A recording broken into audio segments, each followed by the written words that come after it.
Welcome back to my your Supriya's channel. तो आजकेर suggestion special paper DSE 302। तो चलो देखा जाक की की आमादेर पढ़ते होबे এই पेपर থেকে। तो তোমাদের পর্যায় গ্রন্থ 1 রথের রশি থেকে যেটা পড়তে হবে 1 নাম্বার কোশ্চেন রথের রশি রূপক সাংকেতিক নাটক। তারপরে তোমাদের পড়তে হবে 2 নাম্বার নামকরণ, 3 নম্বরে পড়তে হবে মানবিক ভাবনার পরিবর্তন আলোচনা, আর 4 নম্বরে তোমাদের পড়তে হবে রথের রশি নাটকের চরিত্র রূপ, মানে চরিত্রের মধ্যে তোমাদের পড়তে হবে মন্ত্রী, পুরোহিত, কবি, সন্ন্যাসী। এরপর আমরা আসবো সিরাজদৌল্লার। তো এখান থেকে তোমাদের যেটা পড়তে হবে সেটা হচ্ছে গিয়ে প্রেক্ষাপট, অর দিয়ে যেটা পড়তে হবে পটভূমি, আর সিরাজদৌল্লা ও ইংরেজদের মধ্যে বিরোধের কারণ, মানে এটা একটাই কোশ্চেন। 2 নাম্বার কোশ্চেন তোমাদের পড়তে হবে গোলাম হোসেনের চরিত্র আর আলেয়ার চরিত্র।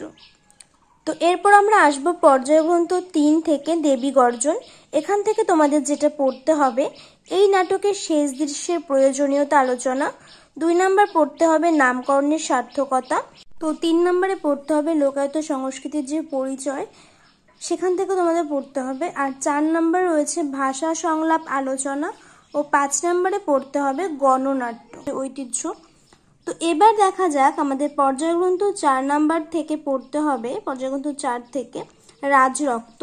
সেখান থেকে তোমাদের যেটা পড়তে হবে সেটা একটা কোশ্চেন রাজনৈতিক দর্শন, অর দিয়ে সমকালীন সমাজ, আর নামকরণ গণনাট্য। এটা একটা কোশ্চেনের মধ্যে আমি অর দিয়ে রেখেছি। এখানে আমি বলতে চাইছি এই প্রত্যেকটা কোশ্চেনের একটাই অ্যান্সার, তো সেই জন্যই আমি এখানে অর দিয়ে কোশ্চেনটা রেখেছি। তো আশা করি তোমাদের এক্সাম ভালো হবে, আর তোমরা কেমন এক্সাম দিচ্ছ সেটা আমাকে কমেন্ট বক্সে জানিও।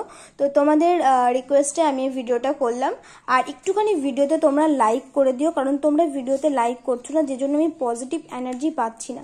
তো এটা একটুখানি দরকার, তোমরা প্লিজ যদি তোমাদের হেল্প হয় এই ভিডিও দেখে, তাহলে একটু আমার রিকোয়েস্টে একটু ভিডিওগুলো লাইক করে দিও। এর মতো ভিডিওটা আমি এখানেই এন্ড করছি, আর নেক্সট সাজেশন নিয়ে তোমাদের সাথে আমার আবার দেখা হবে।